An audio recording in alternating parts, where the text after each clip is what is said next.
noches, amigas y amigos de Canal 33. Bueno, pues 6 minutos pasan ya de las 9:30 de la noche y comenzamos este formato que hemos ido anunciando a lo largo de estos días. Como todos ustedes saben, aires de cambio vive nuestra sociedad, vive nuestro país ya desde hace bastante tiempo. Y hemos considerado, quienes realizamos Canal 33, que sería un buen momento para plantearles, porque ustedes podrán opinar, como todos los martes, al final de este programa, para plantearles, bueno, pues lo que está sin duda en el ambiente. España, ¿es tiempo de república? Y hemos pretendido hacerlo, bueno, pues con gente que conoce, experta en este tema. Les voy a presentar a nuestros invitados esta noche, e insisto, muy pendientes de las redes sociales y al final, por teléfono, como siempre, recibiremos alguna de sus opiniones. Lo hemos llamado, por primera vez en televisión, Tertulia Republicana, porque queremos hablar sin tapujos de lo que supone el sistema republicano en democracia. Ven que aquí delante de la mesa, y ahora lo enseñarán mis compañeros, bueno, pues hemos instalado una urna, porque la pregunta que muchos ciudadanos se hacen, ¿cuándo los ciudadanos españoles seremos adultos para poder elegir al jefe del Estado? Y dicho esto, y con esa mesa que están viendo ustedes, donde algún día podemos casi asegurar que votaremos también al jefe del Estado en plena democracia. Les presento a nuestros invitados. Aquí a mi derecha, y sin duda, bueno, pues conocida de todos ustedes, Mercedes Valdeón. Buenas noches. Buenas noches, Enrique, y buenas noches a todos. Te hemos definido como lo que eres, en este caso, investigadora e historiadora. Efectivamente, llevo muchos años investigando, me he tenido que dedicar circunstancialmente y por profesión a otras cuestiones, también en investigación, pero en el fondo de mi preparación está esto, y uno de los casos que llevo investigando mucho tiempo es precisamente los escándalos, casi siempre silenciados, de los Borbones. Sí, porque quédense con nosotros, porque hablaremos de esos escándalos silenciados en España, de los Borbones, de la Casa Real. Y esto yo creo que por primera vez en televisión, en una televisión del Estado español. También les presento a nuestro segundo contertulio, Pedro Alberto García Bilbao, destacado miembro de la Asociación al Servicio de la República. Pedro, buenas noches. Muy buenas noches y encantado de estar con todos vosotros y con los televidentes. ¿Qué es esto de Asociación al Servicio de la República? Bueno, fue una reacción natural ante aquel día de la abdicación del rey, cuando millones de personas salieron a la calle, cuando hubo una verdadera concentración popular y pudimos ver que el pueblo sí estuvo a la altura del momento, pero la clase política y los partidos parlamentarios no. Entonces eso marcó un momento. Y entonces muchos que llevábamos mucho tiempo en el activismo ciudadano republicano, pues llegamos a la conclusión que a partir del día de la abdicación del rey se había visto ya de qué iba cada cual y que era necesaria una agrupación, una asociación de aquellos que nos sentíamos al servicio de la República. Así que es la expresión de un sentimiento que se está intentando organizar. Básicamente, creemos que los republicanos tienen que estar al servicio de la República, tan sencillo como eso. Pues presentados por un lado los tertulianos, bueno, pues vamos, como siempre, nos acompaña nuestro compañero Adrián, en este caso muy pendiente de las redes sociales, con ese hashtag o con esa que estamos viendo, con esa etiqueta que estamos viendo ya en pantalla. Buenas noches, Adrián. Muy buenas noches, pues efectivamente, no solamente la etiqueta que comenta Enrique, sino ya saben, la forma de participar por el medio digital es @canal33, nuestra cuenta de Twitter. Ya desde que hemos anunciado el programa, la temática que íbamos a tratar en este especial, evidentemente el interés está suscitando también en la red social Twitter, así que ya lo saben, como hemos hecho en otras ocasiones, comentarios, opiniones, dudas o preguntas, estaremos muy pendientes de ellas y también les daremos voz aquí. Por cierto, hablando de redes sociales, y ponemos una nota de humor, nos pone un espectador, es Borbones, no botones, quita el corrector, nen. He dicho que empezábamos con una nota de humor. Vamos a hablarles, y ya ahora con toda seriedad, bueno, vamos a dividir el tema en 4 secciones, como primera tertulia republicana. Lo primero que vamos a abordar es la situación actual del rey, de la Casa Real y del rey Felipe VI, y hemos llamado papel o papelón.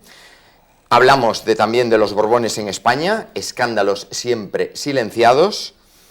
Haremos, como no, ese hilo conductor de todo, la memoria histórica. Y por último, la aportación y las soluciones a los problemas reales que da un sistema republicano, pues como el francés, como el italiano o cualquier otro de la Europa que nosotros llamamos occidental y desarrollada, ¿no? Empezamos, si os parece, situación actual del rey, papel o papelón. Estábamos viviendo esta tarde discurso de investidura, sin duda, de Pedro Sánchez, candidato a la presidencia del gobierno, con una minoría importante. Bueno, hablaba de memoria histórica, hablaba de... Vivimos en una situación en la que posiblemente no llegue a configurarse un gobierno, una situación que hace falta mucho entendimiento y que quizá nuestros políticos no estén a la altura, ¿no? ¿Quién abre fuego? Pues, por favor. Bueno, yo pienso que hay mucho todavía por hacer y por decidir, y pienso que no están demostrando suficiente cintura política. En este caso, creo que el diálogo tendría que haber sido mucho más profundo y mucho más ágil desde el primer momento en el que se termina y se tiene el resultado de las elecciones. Era obvio que la población española estaba en busca de un cambio y que lo que exigía a los elegidos era que fueran capaces de dialogar. Nos queda, yo me imagino que no será solo a mí, sino también a otros muchos españoles, la duda de si esto ha sido un poco teatrillo por parte de todo el mundo, ¿no? Han enseñado una serie de facetas de su querer hacer y de su saber hacer, y al final, bueno, pues estamos a las puertas de la investidura sin nada claro sobre la mesa. La pregunta será, ¿van a llegar a algún acuerdo finalmente o vamos a tener que presentarnos en unas nuevas elecciones? Yo creo que la cosa pinta un poco mal, porque cada quien está encerrado como si se hubiera enrocado en una partida de ajedrez y no hay cintura para negociar. Y eso es lo que quería el pueblo votando de esta manera. Sí, porque en caso se comenta, en caso y como diagnóstico, si se repiten las elecciones, quizá los ciudadanos volvamos a decir, oye, no habéis aceptado nuestro veredicto el 20 de diciembre, no lo quisisteis para comer, ahora te lo pongo de cena. De cena. Ese es el mejor de los casos, imagínate que se repita. A ver qué ocurre. ¿Es ese mismo diagnóstico, Pedro? Bueno, sí, el diagnóstico es que es muy probable que la gente vuelva a votar en la misma proporción. Yo creo que sí, creo que esas serían las proporciones del país. Lo que ocurre es que lo que se les oferta a los ciudadanos tiene mucho de mascarada, es decir, que no existe un discurso abierto o claro que plantee los problemas, porque si a lo mejor algún partido planteara las cosas de otra forma, pues a lo mejor el resultado era distinto. Lo que parece es que el teatro en ese sentido se va a mantener. Yo creo que hay una mayoría clara en el Congreso de los Diputados en este momento. Lo que hace falta es que se pongan de acuerdo, pero hay una mayoría clara. La mayoría clara de los que quieren el Tratado Interamericano Atlántico, el TTIP, lo quieren mantener. Es decir, ahí hay una mayoría aplastante, es decir, el Partido Popular, Ciudadanos y el Partido Socialista y los catalanes de Democracia y Libertad son firmes partidarios del tratado con Estados Unidos. También esos mismos grupos son todos ellos partidarios de mantener la arquitectura de defensa en la OTAN, completamente, fuera de toda discusión. Todos ellos son partidarios del Banco Central Europeo, del Fondo Monetario Internacional y de la arquitectura del euro. Están claramente a favor, no tienen ningún tipo de fisura entre ellos. Es decir, podríamos enumerar como un montón de temas centrales, absolutamente centrales, en los que tienen total coincidencia. Entonces lo que ocurre es que, claro, establecer explícitamente sobre el tapete, sobre negro sobre blanco, hablándolo y diciéndolo delante de la gente, que en el fondo lo que coinciden es en el modelo, pues eso tendría un impacto tremendo en la gente, ¿no? Y ese tipo de cosas son las que, por ejemplo, hoy no han aparecido en el debate. El rey, por su parte, yo creo que está muy en su papel. La monarquía es enormemente útil y funcional al sistema. Eso íbamos ahora a plantear, precisamente. Ajá. En caso de no formarse gobierno, ¿cuál es el papel, o papelón en este caso, Sí. bueno, pues de la monarquía, ¿no? Que modera, pero ¿qué modera si no hay diálogo? Sería la pregunta. Bueno, como estamos en un tiempo raro y llevamos ya bastantes semanas, meses incluso, pues sin que se haya podido formar gobierno, sin que hayan logrado llegar a un acuerdo, pues han pasado cosas poco habituales. Y una de ellas es que se ha visto que realmente el papel que tiene el rey no es decorativo, es un papel importante. De acuerdo con la ley en la mano y con la cuestión constitucional, el rey tiene un margen de maniobra muy notable en el asunto de la formación, de la proclamación de candidatos, es decir, del proceso, lo que se llama la ronda de consultas, ¿no? Es decir, nosotros... ¿Cómo lo podría expresar rápidamente? Bueno, básicamente, si el rey lo considerara, podría no encontrar un candidato, ¿no? Y si no encuentra un candidato, podría prolongarse la situación, podríamos tener un gobierno en funciones durante 4 años, perfectamente. Bien, ahora ha cambiado el sistema, ha cambiado ya la cuestión, porque ya ha hecho una encomienda a alguien, a Pedro Sánchez, que ese es el servicio que ha hecho, ¿no? El servicio que ha hecho Pedro Sánchez es dar la cara para que empiece a contar el reloj y posiblemente pasen cosas. Pero lo que ha demostrado todo este proceso es que constitucionalmente hablando el rey tiene bastante más margen de maniobra que el que se nos ha dicho. Es un hecho. ¿Coincides, Mercedes, en...? Bueno, yo pienso que en este caso la representación de la Casa Real como quien tiene que ejercer ese papel es así porque tenemos una Casa Real, pero lo que es indiscutible es que si en vez de ser una Casa Real tuviéramos un presidente de la República, pues lo hubiera hecho probablemente con el mismo margen de actuación. Bueno, depende de cómo esté eso planteado, ¿no? Claro. Me refiero a esto porque tú decías antes que había sido, bueno, pues muy cómodo, ¿no? Tener, pues, la monarquía, que en un momento determinado que es cómoda y es útil, decías al principio, ¿no? No he dicho que sea cómoda o útil, he dicho que es funcional. Funcional. Es funcional a la lógica del sistema. Porque claro, mucha gente critica a la monarquía porque no le gusta el rey fulanito y prefiere el otro que es más guapo, más alto y ya está, ¿no? Además es lo que ha ocurrido. Pero no, la lógica de las monarquías funciona de otra manera. O sea, si tú vives en una monarquía y eres político o tienes una idea de cómo organizar las cosas, tendrás que tener una teoría de la monarquía. De hecho, el poder la tiene. El IBEX 35 tiene una teoría de la monarquía. El Partido Popular tiene una teoría de la monarquía. A mí lo que me gustaría saber es qué análisis sobre la monarquía y su funcionalidad dentro del sistema político tiene, por ejemplo, Unidad Popular, Izquierda Unida. Me encantaría saberlo. O cuál es el análisis que hacen ellos de cuál es el papel que juega la monarquía los señores de Ahora Madrid, por ejemplo. Me encantaría saberlo, ¿no?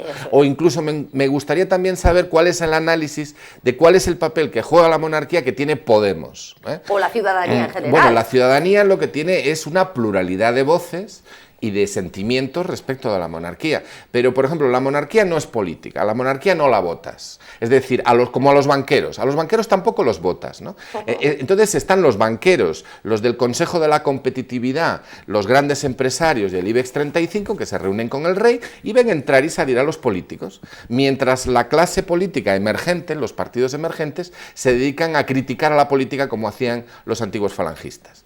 Entonces es muy curioso, o sea, tenemos una serie de ataques y un ambiente y una opinión pública que critica, a la que se le hace llegar un mensaje de crítica a la política, pero en realidad los verdaderos gestores del sistema, los que están en la cúpula de la estructura del sistema, están al margen de la política, porque el rey lo está, los banqueros lo están y el IBEX 35, por así decirlo metafóricamente, también lo está. Entonces, claro, ahí es donde viene el papel de monarquía. La funcionalidad de la monarquía está en que es la tapadera del sistema. Y entonces, claro, la tapadera está funcionando muy bien. Ahora el rey es 30 años más joven y los demás igual de viejos. Entonces, ¿en qué sistema político las cosas pueden ser así? No, es que es literal. Es literal. Entonces, realmente, cuando yo digo funcionalidad, es porque tiene una funcionalidad, no porque me guste, ¿no? Pero yo la reconozco. Claro. La Bueno, tiene. pero tiene una funcionalidad que es un poco retomando lo que nos planteábamos al principio para lo que quiere perpetuarse como dinastía económica, que es lo que sostiene finalmente el teatro de la política, ¿no? Bueno, la política sirve siempre a unos intereses. Claro. Entonces, en el sistema que nosotros tenemos, pues hay una estructura de poder que viene heredada de mucho tiempo, y entonces la jefatura de Estado cumple una funcionalidad. Es decir, para que nos hagamos una idea, si el rey no cumpliera con la funcionalidad esa que se le atribuye, sería la propia derecha, sería el propio poder económico quien les echarían, ¿no? Entonces... Eso que acabas de decir es interesante, eso porque, sí. es decir, tenemos una monarquía que resulta útil al sistema. Si no resultase útil, la echaría el propio sistema económico. Sí, de hecho, por ejemplo, ¿quién hizo presión para echar de su puesto a Juan Carlos Borbón? ¿Fuimos los republicanos? Pero si los republicanos no tenemos ni un periódico ni una televisión, si la izquierda está en una situación de indigencia en cuanto a los medios de comunicación, es decir, si durante muchísimas décadas ha sido imposible criticar a la monarquía, pero de repente, vaya, qué cosa tan curiosa, resulta que salían todos los escándalos, lo de los elefantes, lo de la Corina, lo de, bueno, en fin, los trastazos que se pegaban en las puertas el Borbón, en fin, al final ya es que inducía, era patético, o sea, era un espectáculo de, por favor, si fuera un caballo lo habrían resuelto de manera drástica, es decir, era una cosa como terrible, ¿no? Bueno, ¿quién sacó todos esos temas? ¿Fue la izquierda? Pero por favor, pero si era imposible criticar a la monarquía. ¿Cuándo se ha criticado a la monarquía en sede parlamentaria? Nunca en este país. En cambio, de un momento para otro salieron todos los escándalos. ¿Quién impulsó eso? Lo impulsó la propia derecha, porque ellos sabían que un rey, que la verdadera cara del Borbón de turno podía arruinar esa funcionalidad. Y entonces ahí hubo unos líos internos y promovieron la salida de uno y la entrada de otro. Es decir, cambiaron un rey viejo por un rey joven. Y ahora lo que tenemos es la monarquía más firme, más funcional, y el circo de la política y de los líos de la política en España funcionando mucho mejor. ¿Por qué? Porque no ha habido nadie en las Cortes ni en la política española que se haya atrevido a enfrentarse al régimen del 78 llamando a las cosas por su nombre. Hombre, yo ahí tengo que hacer una salvedad. Creo que en sede parlamentaria sí que se han hecho algunas preguntas incómodas y molestas sobre la Casa Real, que finalmente fueron ninguneadas o no contestadas. Iñaki Anasagasti se hinchó a hacer preguntas que nunca fueron contestadas. De hecho, al no contestarle a las preguntas, publicó 2 libros que son muy interesantes y que yo recomendaría leer, porque uno conoce mucho más la monarquía y la trayectoria de Juan Carlos como rey a través de la lectura de los libros de Iñaki, ¿no? Pero una cosa es que se atrevieran o no, y él sí que ahí utilizó el hecho de estar aforado para que no le persiguieran. Si todo eso que dijo Iñaki o que preguntó Iñaki para no obtener respuesta hubiera sido dicho por uno de a pie, pues probablemente hubiera acabado con una denuncia por injurias al rey. Bueno, eso que planteas es muy importante, porque claro, la inmunidad parlamentaria, que no el estar aforado, que son cosas distintas, la inmunidad parlamentaria es para que el representante público, el representante de los ciudadanos, el diputado o diputada, pueda decir lo que crea que es justo decirlo. Y está para eso, para proteger la libertad de expresión del representante, de la persona que ha sido votada. En el ejercicio exclusivo de su función, no para otras cosas. Claro, porque aquí parece, como aquí la política ha desaparecido de la sede parlamentaria y lo que tenemos es teatro, pues parece que la inmunidad y el aforamiento es simplemente para escaparse de la corrupción. Y no es eso. Es decir, Iñaki Anasagasti, y yo celebro que lo saques, ha sido muy valiente, y además el hecho de que Iñaki Anasagasti haya sacado con valor y con acierto los temas, lo que pone en vergüenza es a los que, habiendo sido diputados durante muchos años, no lo han hecho. Pero claro, es que Iñaki Anasagasti es republicano, vasco, pero republicano, nacionalista y republicano vasco, pero es republicano. Y claro, en ese sentido, Iñaki Anasagasti es una persona con una trayectoria democrática, es exiliado, hijo de exiliados, vivió lo que era la solidaridad del exilio con los republicanos gallegos, los republicanos españoles, los republicanos vascos, los nacionalistas en Venezuela. Él supo lo que era el exilio y supo lo que era la dictadura, y es una persona que nunca ha renunciado a sus valores. Entonces, Iñaki Anasagasti en ese sentido es modélico. Hay otros diputados que lo que han hecho es defender la monarquía sostenible, como por ejemplo Centella y Izquierda Unida. Es sorprendente, ¿no?, el grado de confusión política y moral en el que se han llegado a encontrar, pero hay ocasiones en las que sencillamente han defendido cuentas claras para la monarquía. Oiga, ¿cómo que cuentas claras para la monarquía? ¿Qué quiere usted? ¿Una monarquía sostenible o qué? No, lo que tiene que hacer una persona que defiende posiciones republicanas en el Parlamento es decir, la monarquía no la queremos ni con cuentas claras. Es más, si tiene cuentas claras, se le da las gracias, pero en cualquier caso eso no les va a eximir de sus responsabilidades. Es decir, la idea esa que algunos ingenuamente han defendido en las Cortes, de la monarquía sostenible, a lo que induce esa risa. Que se miren en el espejo de Iñaki Anasagasti, él, además suyo personalmente, porque bueno, no voy a hablar de su partido, eso es otro tema, ¿no? Pero él en persona, como muy bien dices, es una persona que ha marcado tendencia. Claro que sí. Y luego, por otro lado, es que es un poco al hilo de lo que tú decías antes, el hecho de pedir cuentas claras desde la izquierda es una parte más de teatro, porque lo que se ha obtenido de la supuesta clarificación de las cuentas de la corona, eso y nada es nada. Es decir, la claridad, por ejemplo, del origen de la fortuna de los Borbones es todavía prácticamente un enigma. Se han ido desvelando pequeñas gotas de conocimiento como si fueran de ámbar, pero apenas atisbamos la verdad de cómo se ha conformado, ¿no? Luego tratamos eso, Mercedes. Yo quería hablar ahora del papel o papelón, en este caso del rey, y os lo quería plantear. Bueno, en ese papel o papelón hay prevista, y figura así en los programas de esa mayoría social que estará representada o que está representada ya en el Parlamento, en este o en el siguiente, porque quizá no cambie demasiado el voto de los ciudadanos, bueno, esa mayoría social va a impulsar, y lo están diciendo, una reforma constitucional. Esa reforma, ¿qué calado puede tener?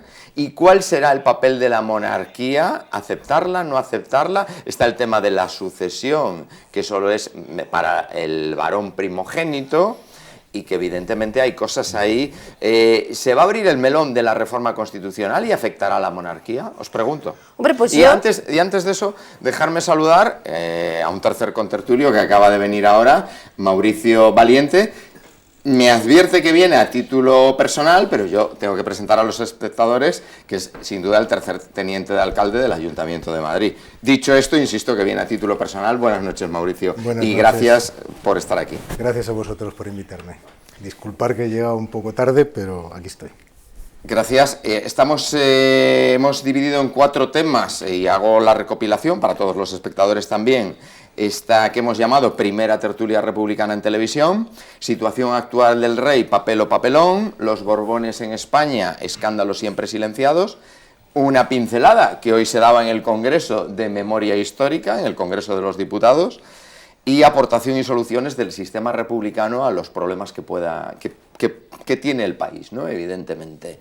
Y yo ahora sí te voy a pedir un diagnóstico muy breve. ¿Papel o papelón del rey ante, bueno, pues estos nuevos tiempos políticos? Bueno, yo creo que papelón. Yo creo que ha intentado jugar con una posición innovadora, con una posición independiente, pero detrás de esa fachada, de ese teatro, ¿no?, que hemos visto durante estas semanas, yo creo que hay una institución profundamente antidemocrática que interfiere sobre la voluntad que tenemos los españoles de expresarnos en un sentido o en otro, que no necesita tutelas de ningún tipo. Yo me orientaría por el papelón, ¿no? Porque creo que es intentar lavar la cara deteriorada de una institución con una pose que no corresponde y que yo creo que ni siquiera el propio rey cree. Ya sabéis que en esta tertulia os podéis interrumpir dentro de unos límites. Hablábamos de eso. ¿Reforma constitucional se abordará, se abrirá el melón? ¿Creéis que afecta a la monarquía? Hombre, desde mi punto de vista es que para poder hablar de una reforma constitucional nos la tendríamos que plantear con honestidad. Y para plantearnos eso con honestidad dentro del campo de la política, hoy en día, y según está el panorama, es quimérico, ¿no? ¿Por qué? Pues porque partimos, como decía muy bien él, de una situación completamente anacrónica. Venimos de una monarquía que viene colocada a dedo en su momento, que no se consulta si de verdad se quería esa monarquía o restituir la república original. Luego se hace una abdicación del rey en la que inmediatamente se le pone a salvo de cualquier denuncia intermedia que se pudiera plantear por todas las irregularidades que se habían dado durante su reinado. Inmediatamente se da paso a su hijo por encima del derecho constitucional de igualdad de las mujeres y los hombres, porque no se reforma la pragmática de Carlos III. Entonces hay un montón de irregularidades. ¿Qué es eso de, perdona, pues, ¿qué es todo la pragmática, y lo aclaramos así a los espectadores, qué es eso de la pragmática de Carlos III? Porque se nos hace como muy lejano, ¿no? Claro, pues se nos hace muy lejano, pero es lo que tenemos todavía hoy en día. En el título segundo de la Constitución, cuando se habla de la corona y del derecho de sucesión, se habla claramente de que se prefiere el hombre a la mujer a la hora de asumir la titularidad, se prefiere el hombre a la mujer independientemente del orden de nacimiento. Y eso hoy en día, con la Constitución y la igualdad entre hombres y mujeres, es completamente anacrónico. Otro anacronismo más añadido a la monarquía. Cuando se hace este salto porque aquí hay que decir que la institución monárquica es muy moderna en España para lo que conviene y muy tradicional para lo que les conviene. Y lo que piensen los ciudadanos y la inteligencia de los ciudadanos de a pie parece que queda como en la inopia. Entonces, bueno, es muy moderno para que esa pragmática que obligaba, por ejemplo, a que si se casaba alguien con una persona no noble cediera la titularidad, esto es obsoleto. La nobleza hoy en día se puede casar con plebeyos y no pasa nada y no pierden sus títulos y su orden. Pero, por ejemplo, se mantiene que el hombre pueda ser por delante de la mujer a la hora de heredar el título, en el caso de la corona, porque en todos los nobles ya hay unos jaleos impresionantes, ¿no? Entonces, todo eso tendría que abordarse ahora, a la hora de reformar la Constitución. Otro melón importante, como dices tú, a la hora de valorar la reforma de la Constitución, es si nos van a dejar decidir si queremos seguir con la monarquía o no. Y eso, hoy en día, con muchas de las charlas que se oyen en los políticos en televisión, pues es un poco chocante. Porque claro, todos como dicen, vamos a hacer una reforma constitucional, no insisten mucho en que no hay suficiente apoyo parlamentario, porque deberían ser, si no recuerdo mal, ahora me corregís vosotros, más de 2/3 de la Cámara y esos votos no se van a lograr prácticamente. Pero bueno, si se logran esos votos, a los ciudadanos de a pie, ¿qué se nos pasa por la cabeza? Nos van a preguntar si queremos república o si queremos mantener esto. Van a poner en un nivel de igualdad a los hombres y las mujeres. ¿Qué pasa con las órdenes, con la línea sucesoria que mantenemos aquí a infantes, requete infantes, superinfantes? ¿Por qué ahora sí se conserva la línea de sucesión y a las hermanas del rey Juan Carlos, por ejemplo, en su momento las hicieron renunciar? Ellas no están en la línea sucesoria, ni sus hijos tampoco. Son cosas muy raras que han ido pasando, que se han ido camuflando, que no se han ido tocando y que a la gente que hoy en día está en la calle nos interesaría saber qué va a pasar. Pedro. Es que el que tengamos que hablar de esto es como alucinante, ¿no? Es decir, pero no, esa es la realidad. La realidad es que tenemos un modelo constitucional, tenemos un modelo de Estado en el que existe un rey, hay una familia, los Borbones, y claro, hoy en el debate de investidura, pues ha planteado Pedro Sánchez que uno de los grandes temas que hay que abordar en la reforma constitucional es el que no haya discriminación por razón de género en la sucesión. Es decir, que en otras palabras, nos están vendiendo la moto, que el que las infantas puedan reinar y que el rey haya tenido hijas y no hijos, eso no tiene que ser un problema porque si no sería una discriminación. Pero vamos a ver, pero si la primera discriminación es la existencia misma de la monarquía. En cambio, nos van a vender la idea de que es necesario reformar la Constitución porque hay esas cosas pendientes. Es lo de la monarquía sostenible que yo decía antes que era algo rechazable. Dicen, no, mire, no queremos una monarquía moderna, ni sostenible, ni con cuentas claras, ni que las chicas puedan ser reinas. No, no, no, no, no, no. No queremos monarquía, eso es lo primero. Lo que queremos es un Estado moderno, democrático, constitucionalmente comprometido con los derechos y libertades de los ciudadanos y sobre todo que responda a la legitimidad republicana que fue robada en su día y que se debe restituir. Porque claro, desde un punto de vista republicano, la transición no es más que el periodo que va entre la disolución del gobierno republicano en el exilio, que fue en la primavera de 1977, y la proclamación de la Tercera República en algún momento del siglo XXI. Esa es la transición de la que debiéramos de estar hablando como izquierda y como fuerzas democráticas y republicanas en España. Y lo otro, todo lo otro, lo que es mera cosmética, ¿no? Entonces hay problemas serios con la Constitución y no es de extrañar que se vaya a intentar meter en el paquete de reformas esas en las que dice Pedro Sánchez que hay un sentimiento popular por la reforma, no es de extrañar que quieran meter reforma constitucional. El PP, el Partido Popular, tiene un poco de miedo a abrir el melón, pero ellos mismos son conscientes de que hay una cierta inestabilidad en el país porque hay ciertas cosas que no han resuelto. Ahora antes había un rey y ahora tenemos dos. El rey es ahora 30 años más joven y nosotros igual de viejos, ya lo planteé antes. Es decir, que en ese sentido eso parece que lo tienen controlado, parece que la sucesión ha sido un éxito, ¿eh? Y los planes de contingencia que elaboró la izquierda para el día de la abdicación fueron también un éxito, es decir, la monarquía sigue y parece que está más estable que nunca. Pero hay cosas que están pendientes, está la cuestión territorial, está la cuestión de la soberanía de los pueblos y naciones de España, hay una discusión abierta y muy seria sobre ese tema, pero hay otros temas que son muy importantes y de los que se lleva hablando desde 2003 por lo menos. Ya en 2003, 2004, y recuerdo una gran manifestación republicana que hicimos en la Puerta del Sol, en la que en aquellas elecciones, las que había en torno a aquel año, ya se hablaba de la reforma constitucional. ¿Y cuál es el problema? El problema es que la Constitución actual no está legitimada como debiera para dar seguridad al propio sistema.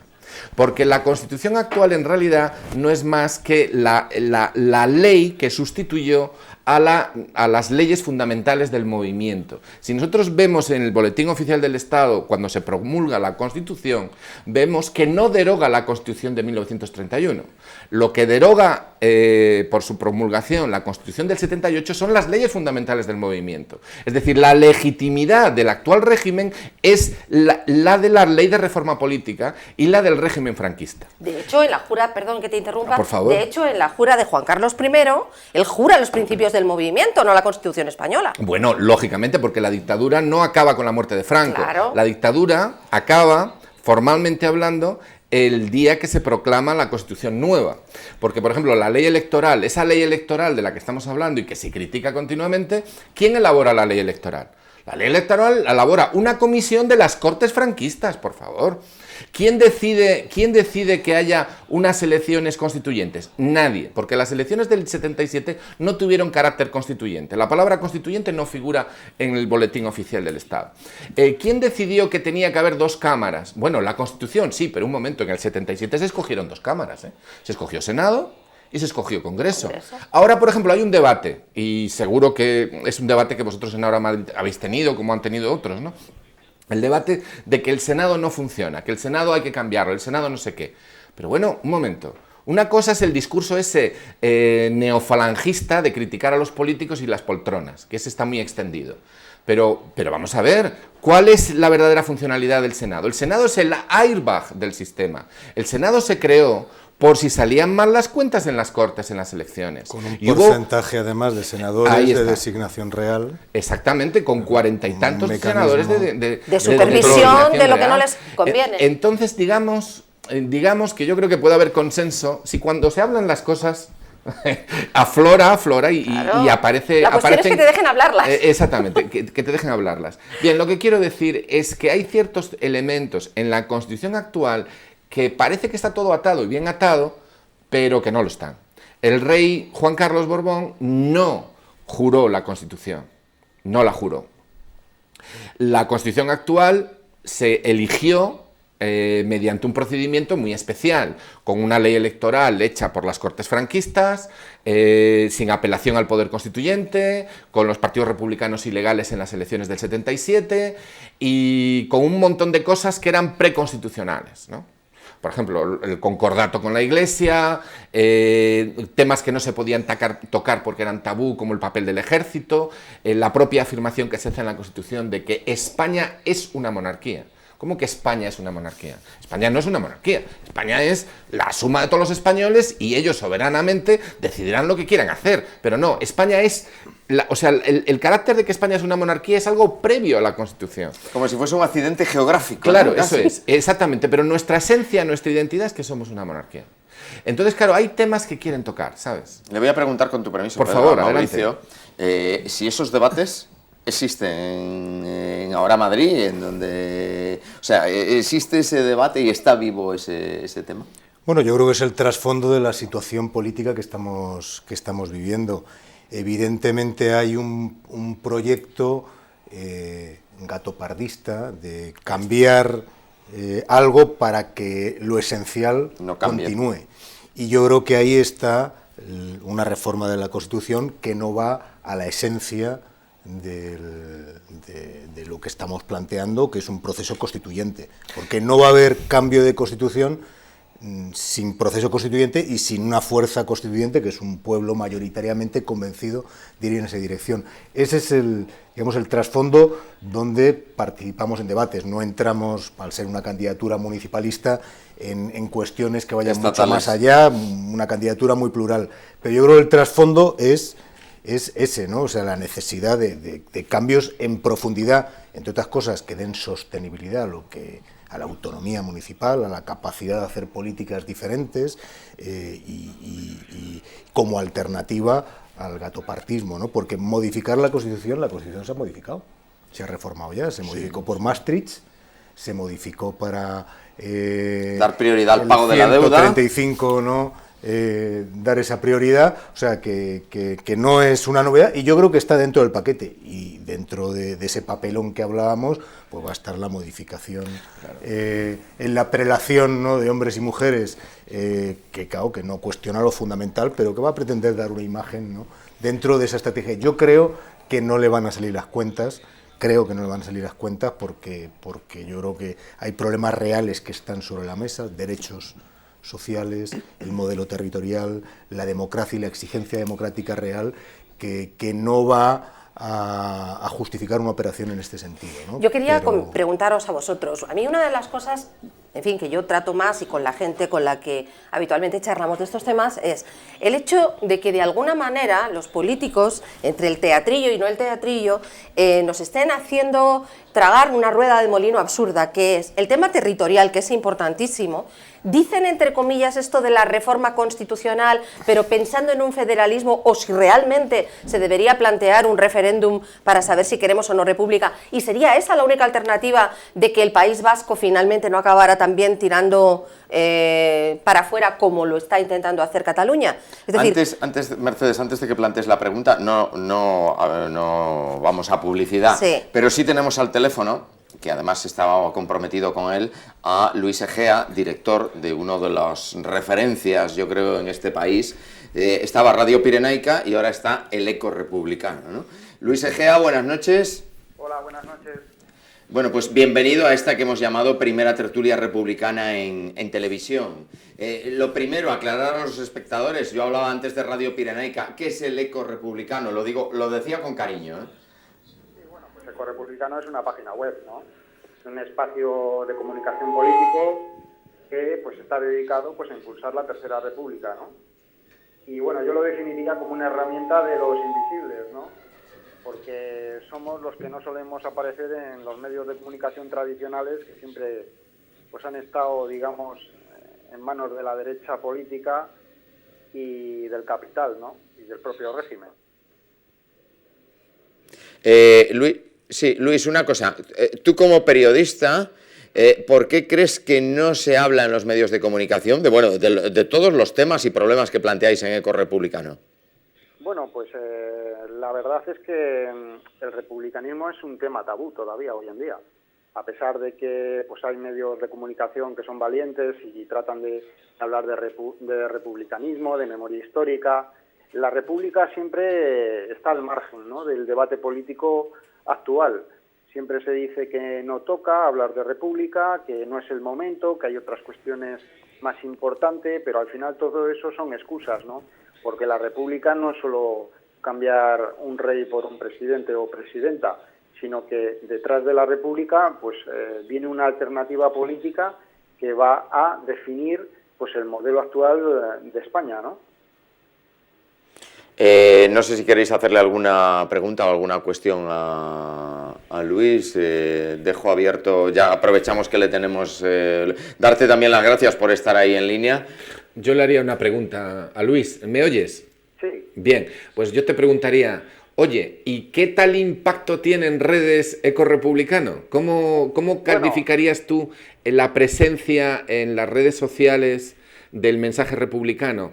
¿Tienes algún mecanismo objetivo para afirmar que es grande o menor? Es decir, ¿es una cosa que es sentida como importante por la gente que se mueve en las redes sociales? ¿Cómo lo ves tú? Bueno, nosotros ahora mismo estamos en la red social de Facebook, que pues con 3 páginas que tenemos, pues estamos llegando a 676.000 seguidores. Con la página de República Española, que tiene 402.000 seguidores, Tercera República, que tiene 172.000, Eco Republicano, que también tiene 102.000, y luego pues utilizamos pues el Twitter también, tenemos 106.000 seguidores, ahora estamos pues constantemente, ¿no? Pues pero ahora, Luis, sí. Y ahora pregunto yo, con ese volumen, más de 500.000, comentabas, de seguidores, Sí. ¿cómo esto no interesa en los medios de comunicación, que hablan a veces de crisis, de crisis en los medios de comunicación? Con ese volumen de seguidores, ¿cómo no se tratan estos temas? Y ahora, permíteme, Luis, también lo pregunto a la mesa. Bueno, pues la verdad es que no lo sé, ¿no? Eco Republicano, pues todos los meses nos están leyendo 4,5 millones de páginas, todos los meses. Entonces, el volumen de tráfico que tenemos es brutal. Y sí que hay un montón de gente interesada y afortunadamente pues contamos pues con una red extensa de colaboradores pues que nutren este espacio político, ¿no? Entre ellos pues los doctores en historia como Pedro Alberto García Bilbao, Eduardo Montagut, Víctor Arrogante, Miguel Candelas, muchos colaboradores, y el espacio que se ha creado es importante porque además pues sirve de referencia del republicanismo y pues aparte de hacer lo que digo yo que es pedagogía republicana, pues apoyamos a colectivos republicanos importantes como Unidad Cívica por la República, Alternativa Republicana, Asamblea Republicana, etcétera, ¿no? Pues Luis, si le queréis plantear alguna cuestión. Bueno, yo creo que es un ejemplo claro de cómo romper el monolitismo de los medios de comunicación. Yo creo que hemos vivido la paradoja en estos últimos años de una proliferación inmensa de televisiones, de medios de todo tipo, pero cada vez la pluralidad Es menor. Es menor y yo creo que llama más la atención, ¿no? O sea, que uno simplemente pone los canales de televisión y la mayoría están orientados en un mismo sentido, lo mismo los medios escritos, ¿no? Y yo creo que las iniciativas comunitarias, ese tipo de iniciativas, yo creo que son las únicas que están siendo capaces de romper ese monopolio informativo que excluye los temas fundamentales, porque además es un modelo de hacer periodismo de pandereta que los debates de fondo, los debates políticos clásicos están ausentes, ¿no? Uno simplemente haciendo el seguimiento se da cuenta, ¿no? La cantidad de estupideces, ¿no? Sí, es más show que debate, ¿no? Sí, es un tipo de show, ¿no? De espectáculo, de búsqueda de llamar la atención y no de profundizar, ¿no? Yo creo, pues, un debate como el republicano, pues algo que está fuera de la lógica comercial y de la lógica política también que está detrás. El que el debate republicano está fuera de la lógica política, eso parece que está claro, porque prácticamente no ha habido ni una candidatura de las emergentes, de las nuevas candidaturas ciudadanas que han salido, que haya considerado que la República sea un tema importante, que sea un tema prioritario. Al contrario, se repite continuamente, incluso por las nuevas confluencias, la idea de Juan Luis Cebrián. Lo importante es más democracia y no menos democracia. Y no es más república o menos monarquía o menos monarquía, sino más democracia o menos democracia. Entonces, pues no, cada vez se puede decir que ese sentimiento republicano de resistencia que está en los corazones está ahí y está presente y no se ve reflejado ni en las confluencias, ni en los Podemos, ni en las unidades populares, ni en nada. ¿Por qué? Porque el discurso que se nos transmite desde los ayuntamientos y desde las Cortes es que la República divide, que no toca y que no es prioritario. Y cuando en realidad un cambio político en España solamente será posible cuando se derrote política y socialmente a este régimen. Y eso tiene un nombre y se expresa metafóricamente en la idea de la República. Y entonces el sentimiento republicano que está presente y que está presente por abajo y que no tiene referentes políticos claros, está en curso de autoorganizarse. Y la alianza republicana va a ser una realidad y la vamos a tener que construir desde abajo. Porque si hay algo que se ha demostrado clarísimamente en los días de la abdicación del rey y en las últimas elecciones, es que el debate de la República no ha sido un tema que haya sido tenido en cuenta a la hora de construir unidad. Pues desde luego, la unidad para construir la República necesitará de los republicanos. Y los republicanos tendremos que unir a los nuestros. Y los que consideren que no es prioritario y que tienen otro camino y que consideran que tienen su público y sus votantes, pues que sigan adelante. Pero lo que está claro es que si alguien viene de lejos, esos son los republicanos. Pedro, y si tenemos toda esa presencia, es una tarea nuestra, importante, la de coordinarnos políticamente y construir un referente que a día de hoy no existe. Antes de despedir a Luis, si me permites, compañero, una pregunta te haría. ¿Ves que algún día podremos elegir democráticamente? Aquí tenemos una urna puesta en el plató, no la puedes ver porque estás fuera de Madrid, pero tenemos una urna instalada en el plató. ¿Podremos elegir algún día al jefe del Estado? Bueno, yo creo que indudablemente sí. No sé el tiempo que vamos a tardar en que eso llegue, pero yo creo que hay una generación de españoles que tiene una conciencia diferente al resto y que va a empujar desde ahí abajo, como está diciendo Pedro, para que eso sea posible. Y bueno, citando a Camus, que decía que la República existe y que solo hay que poner ahí instrumentos para que llegue. Y ese camino lo tenemos que recorrer entre todos. Y ahí sí que quiero hacer una pequeña crítica, porque sí que se ha hecho, por ejemplo, la Junta Estatal Republicana, que pues la gestionan pues varios compañeros, pero se queda un poco corta la Junta Estatal Republicana, porque a pesar de que agrupaba a muchos colectivos, le falta un poco de temática a esa Junta. Y ahí sí que hay que reorganizar todo eso, para que el movimiento republicano pues tenga mucha más presencia en lo que es a niveles provinciales y sobre todo a nivel estatal, ¿no? Pues Luis, gracias por asomarte a esta tertulia republicana televisada. Gracias. Muy agradecido. Un saludo, buenas noches. Bueno, si me dejas, yo quería hacer un comentario. Antes de eso, nos vamos muy brevemente a las redes sociales. Adrián, pues ¿cómo? Breve, si te parece, por ser la primera vez, leemos dos, porque hay muchísimos y evidentemente pues tenemos un poco que seleccionar. Nos dice un perfil que es Alter Ego, Alter Info, que por aquí se conoce: la monarquía en España es la pervivencia del franquismo y la garantía de que el poder económico y político se mantiene igual. Bueno, pues una crítica y una opinión fundamentada. Por otra parte, el perfil de Rodri Izquierdo nos comenta que Juan Carlos I sabía lo de Urdangarín y por eso lo exilió a Estados Unidos y encubrió un presunto delito. ¿Por qué no se le procesa tan bien? Bueno, como ves, este tema da para muchos aristas y la gente opina pues de todo un poco, y es lo que intentamos reflejar. Volveremos luego a las redes sociales, y ahora te pido brevedad en la pregunta, sí, porque tenemos que pasar al siguiente asunto. Bueno, hablando de Urdangarín. Brevísimo, sí. Retomo lo de los medios de comunicación con una opinión. Yo pienso que los medios de comunicación no hablan de la República porque hay una campaña sostenida de estupidización. Lo que se ve en los medios generales es aquello que les conviene para que pensemos menos y consumamos más. Lo mismo con otros programas de investigación que tratan temas sensibles, que no tocan, porque si tocas las farmacéuticas son los pocos anunciantes que hay, si tocas las grandes fortunas es los que sostienen todo. Entonces no pienses y consume, y la República, para hablar de ella hay que pensar. Y luego, si en algún momento podemos volver a la pregunta para que nuestros compañeros nos contesten de si creen que algunos de los candidatos que se están presentando ahora para hacer sus acuerdos sugieren, pero no verbalizan la idea de la República, porque cuando hablan de esa reforma constitucional para dar respuesta a los problemas territoriales, algo tendrán que hacer, y con la monarquía tal como está y el enfoque tal como está, no se puede hacer.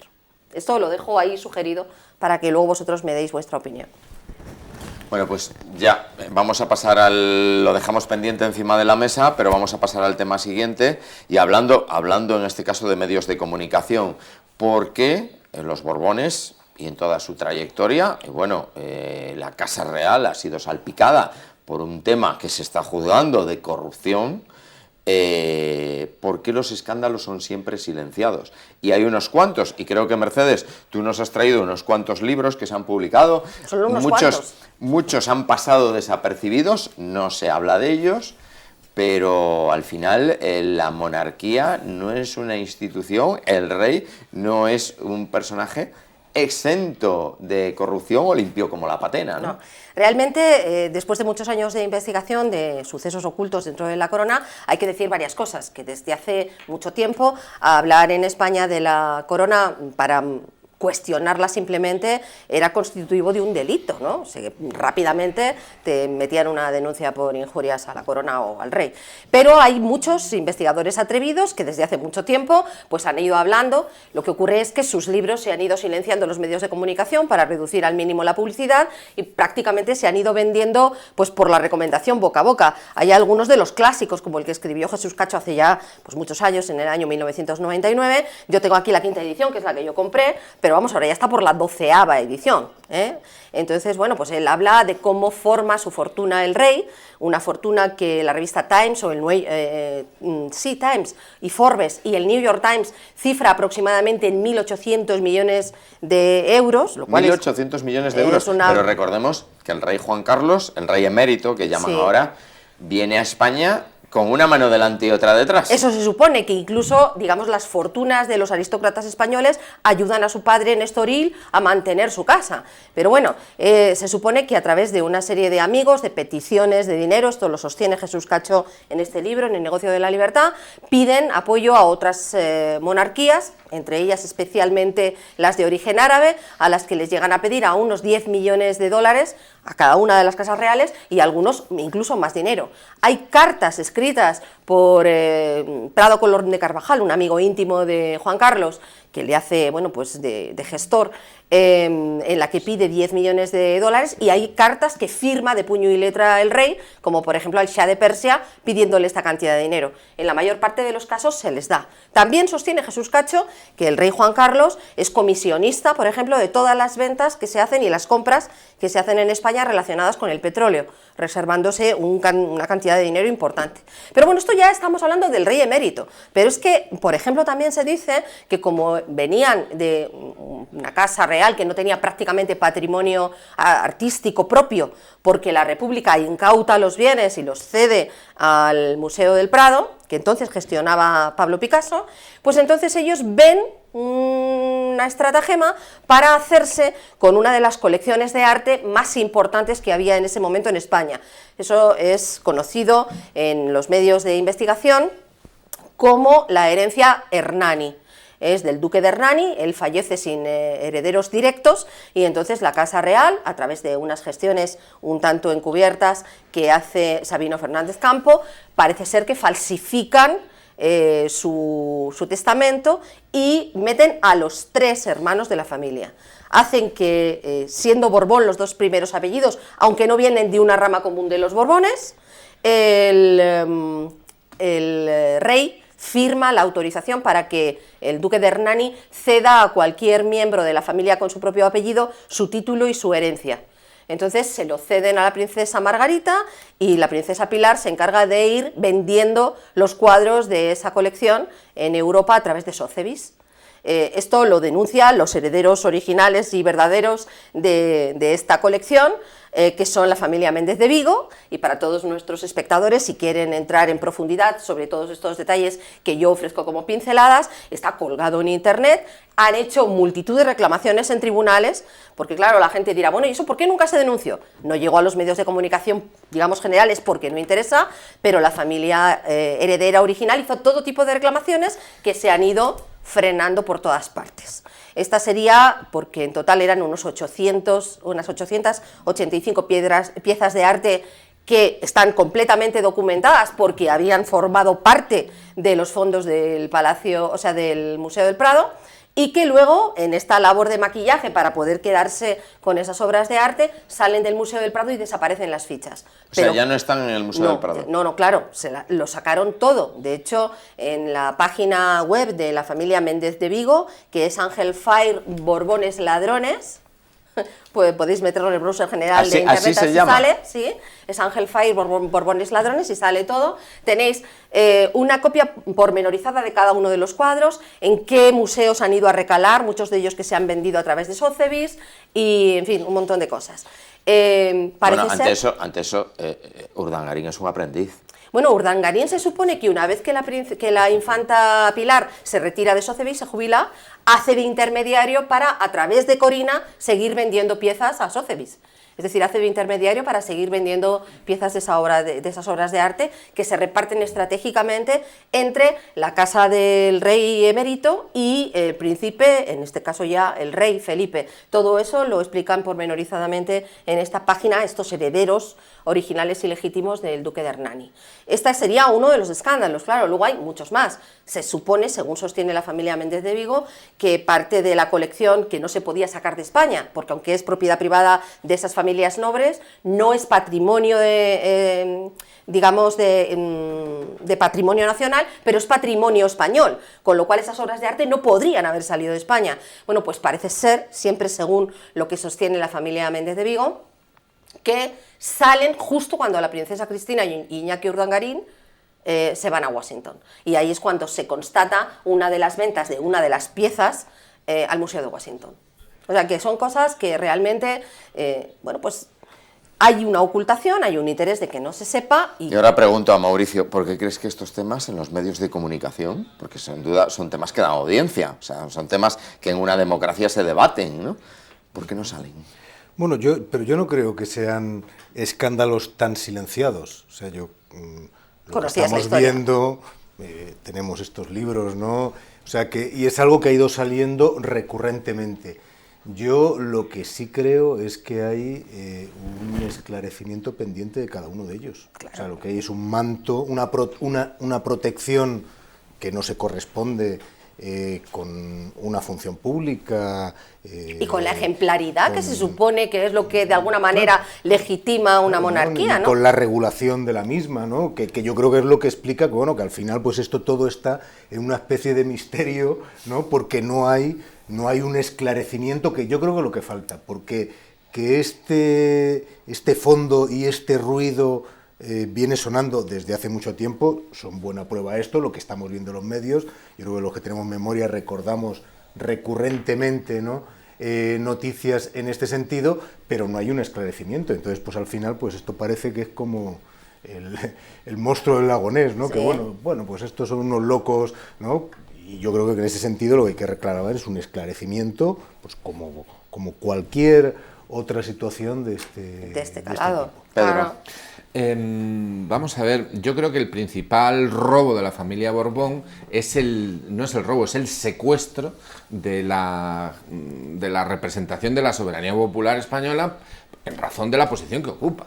Es decir, que aunque no se llevaran nada, aunque fueran familias fantásticas, aunque ejemplares, eso es. Es decir, que aunque eso ocurriera, esta gente está usurpando la representación del conjunto de la nación, del conjunto del pueblo, ya desde hace generaciones. Y entonces, en ese sentido, bueno, pues la República en el año 32 ya elaboró una ley de responsabilidades de los Borbones, y en ese sentido yo creo que lo que hay que hacer es, cuando recuperemos la República, es aplicársela, básicamente, ¿no? Y eso es lo que habría que hacer. Luego lo que ocurre es que luego en el detalle en corto, pues sí, efectivamente, lo que hay es pues el aprovechar el puesto, el no sé qué, el vestirse, el llenar las cuentas, etcétera, utilizando los recursos que tiene. Pero aunque lo hicieran todo legal, si lo hacen es porque esa familia está ocupando una posición que es absolutamente injusta, absolutamente antidemocrática, absolutamente rechazable desde cualquier punto de vista democrático. Yo en ese sentido no soy muy beligerante con eso. Esto yo creo que eso lo tendrán que explicar en su momento en Plaza de Castilla. La cuestión no es esa. Yo lo que veo fundamental, que es en el fondo es lo que permite este tipo de comportamientos, es la posición que ocupan. En ese sentido, el rey es culpable, como decía Saint-Just, por el simple hecho de serlo. O sea, y yo lo que confío es que el principal cargo, además, que hay contra los Borbones en España ahora es que Juan Carlos Borbón fue jefe de Estado de la dictadura. La dictadura tuvo dos jefes de Estado. Uno fue Franco, que murió, lo sabemos, Garzón lo demostró. Gracias a Garzón sabemos que Franco se murió. Pero en cambio, el segundo jefe de Estado de la dictadura está por ahí, de vacaciones. Entonces no me extraña que haya que ir a pedir justicia a Argentina, ¿no? Porque el día que algún político se tome en serio lo de pedir justicia en España, pues vamos a tener un problema muy serio, ¿no? La cuestión es que queremos justicia en España. Y justicia en España se llama poner a cada uno en su sitio. Y si tenemos a un jefe de Estado de la dictadura por aquí funcionando, bueno, pues eso sí que es corrupción. Eso es una corrupción tremenda.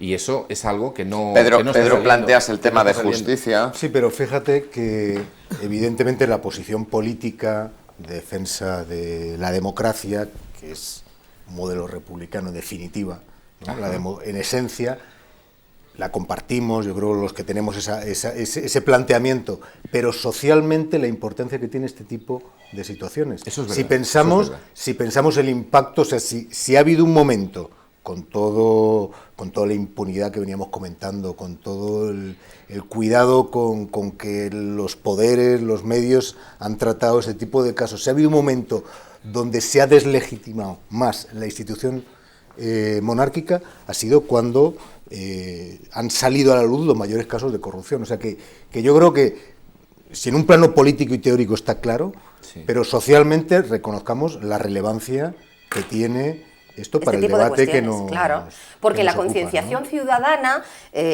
casi que le permitía todo al rey. Por ejemplo, la sarta de amantes, bueno, no era ejemplar en el comportamiento familiar, pero se pasaba por alto. Pero ya si mantenemos a Corina en la finca de la Sangarilla, sí, ya sí, es otra cosa, ya nos toca el bolsillo también. Si se llevan fuera patrimonio artístico español cuando el resto de los nobles o de las personas adineradas no pueden hacerlo... socialmente es totalmente rechazable. Claro. Pero a mí lo que me asusta es que lo sacaron ellos. Lo sacó una facción del poder para sustituir a uno por otro. Y ahora estamos en una etapa que ellos lo calificarían dulce. Bueno, tienen el problema de Urdangarín, ¿no?, y de la infanta y tal, pero como que han intentado hacerse un lifting, ¿no? Un lifting. El otro está fuera de foco ahora, y ahora tenemos que, bueno, pues tiene otro aire y tal, ¿no? En pantalla Entonces, hay que tener cuidado con esto. Tenemos que desarrollar una estrategia. No hace falta que desarrollemos mucha estrategia, porque es que los escándalos del rey Felipe VI están ya servidos. Hace apenas unos años se publica fuera de las fronteras españolas y en la televisión verde que nuestro Felipe VI ya tiene un hijo de 14 años. También se publica, y hay, bueno, pues en el sentir de las personas que son muy religiosas y que de alguna manera buscan la ejemplaridad en la familia real, que la princesa Leticia, ahora la reina, le pide a su propio primo que recoja de una clínica abortista unos papeles porque se había practicado una interrupción voluntaria del embarazo, que desde el punto de vista social es completamente intrascendente, o en este tiempo social en el que vivimos no tiene mayor importancia, pero lo que sí tiene importancia es que ella se casa por la Iglesia habiendo cometido un pecado real, o sea, un pecado mortal que no se puede perdonar por cualquiera y que produce inmediatamente una excomunión, como sostiene el propio Código Canónico. Entonces, se sigue proyectando a la sociedad ejemplaridad y sin embargo ella llega a casarse por la Iglesia excomulgada. ¿Cómo es esto? Bueno, yo no voy a criticarla por eso, o sea, no, pero la sí, ciudadana que haga lo que le parezca en su vida privada. Pero el problema es la posición, como decías antes, por ser quien es. la posición Claro, institucional. o sea, Eso es exactamente. Entonces, muchos de los escándalos continúan, y luego, por ejemplo, lo que sostiene la familia Méndez de Vigo, los herederos legítimos del ducado de Hernani, es que todavía parte de su colección de arte está en posesión del príncipe, del rey Felipe VI ahora. Ahí sí que me has dejado con la boca abierta, que no conocía la historia esa. Pues escalofriantes. Antes mencionabas, Pedro, lo de cómo era verdad y justicia, y sobre todo que se quiere justicia. Eso nos abre el siguiente apartado, digamos, de memoria histórica. Y antes, fuera de micrófono, comentábamos que la memoria histórica es ese nexo que conduce a todo, con muchas ramas, que al final, bueno, es el hilo conductor de todo, ¿no? ¿Podrías resumir? Bueno, ciertamente el tema no está tan pasado, está muy presente, como bien sabemos por lo que ha pasado en el ayuntamiento, ¿no? Y bueno, pero en realidad sobre este tema, el tema de la memoria, es que cuando hablamos de memoria no estamos hablando del pasado. Y pondré un ejemplo. Ahora ha habido una polémica en el asunto de las calles en Madrid por aplicación de la ley de memoria. Bueno, pues la ley de memoria, pues no estamos a favor de la ley de memoria, estábamos en contra de la ley de memoria porque era un cortafuegos que hicieron, pero bueno, es una ley que está, y si está, pues habrá que cumplirla, ¿no? Porque tiene una funcionalidad. Bueno, entonces, pero curiosamente, imaginemos ahora que el Ayuntamiento de Madrid, estoy siendo malo, que el Ayuntamiento de Madrid efectivamente lleva a rajatabla el tema y saca a los golpistas de las calles de Madrid, porque es básicamente de lo que se trata, no de quitar la calle. Pero yo a ahí ¿no? a puntillo, sí. ya iba siendo hora. Ya ¿no? iba siendo hora, claro. Bueno, es inconcebible el nombre de una calle en Alemania. Pero es que tiene una lógica. Quitaron las calles del centro porque era un cantazo. Era un cantazo que el general Mola, príncipe de Vergara, es que eso lo veía todo el mundo. La avenida José Antonio. Avenida José Antonio. Hombre, eso quedaba mal. Pero en los barrios obreros, ¿verdad? El que tengan los nombres de los verdugos, eso puede ser hasta pedagógico, ¿no? Entonces, claro, General Fanjul, General Saliquet, etcétera. Bueno, eso, Yagüe. Eso en Vallecas, eso está muy bien, ¿no? Porque eso es demostrar, eso es un aviso a navegantes. Es decir, mirad, como volváis a intentar luchar por vuestras libertades, mira los nombres que te ponemos. O sea, es un hierro puesto a fuego en el corazón de la ciudad. Y entonces, claro, por eso en la época de Tierno quitaron la parte central, pero dejaron los laterales, ¿no? Pero claro, yo lo que quiero decir no es eso, es que aunque quitásemos la huella de los golpistas en las calles, los privilegios de esa gente siguen intactos, porque Saliquet, por ejemplo, tiene un marquesado, y la ley de memoria no contempla los honores. Y claro, ¿por qué le dan un marquesado a Saliquet? Porque entró con la pistola en el despacho del general Molero y tomó el control de Valladolid y mataron allí mismo en el despacho al ayudante del general. Allí mismo le mataron. Y fue el responsable de la aplicación del bando de guerra de Mola en toda Castilla y León, que todavía estamos abriendo fosas ahora. O sea, es el responsable, Saliquet fue el responsable político y militar de todas las ejecuciones judiciales y extrajudiciales y parajudiciales que hubo en Castilla y León. Y gracias a eso consiguió todos los plenos honores militares y un marquesado que ha heredado su familia a día de hoy. Y sigue teniéndolo. Entonces, claro, aunque se le quite la calle, el tema de los honores, es que es muy sencillo. Es muy sencillo. Esas víctimas, a día de hoy, son criminales. Y los verdugos de ese momento siguen siendo personas titulares de honores, miembros del ejército, y tienen honores que se perpetúan hasta el día de hoy. Con lo cual, la sensación que tenemos algunos es que aquí hay mucha tela que cortar todavía. Entonces, claro, el tema de la memoria no es el tema del pasado, es el tema del presente. Las empresas del IBEX 35 complicadas con los trabajadores esclavos, el hecho, por ejemplo, pongo un ejemplo. Vamos a ver, la devolución del patrimonio histórico. La devolución del patrimonio histórico parece que está resuelto, ¿no? Pues parece que había un patrimonio que tenían algunos sindicatos, algunas organizaciones y partidos y tal. Sí, la devolución del patrimonio no se hizo, por ejemplo, porque se considerara ilegal la incautación, sino que se hizo por acuerdo, porque no se ha cuestionado la legalidad franquista. Y entonces, claro, el problema que hay es que el franquismo a día de hoy es legal. Los tribunales y las sentencias son legales.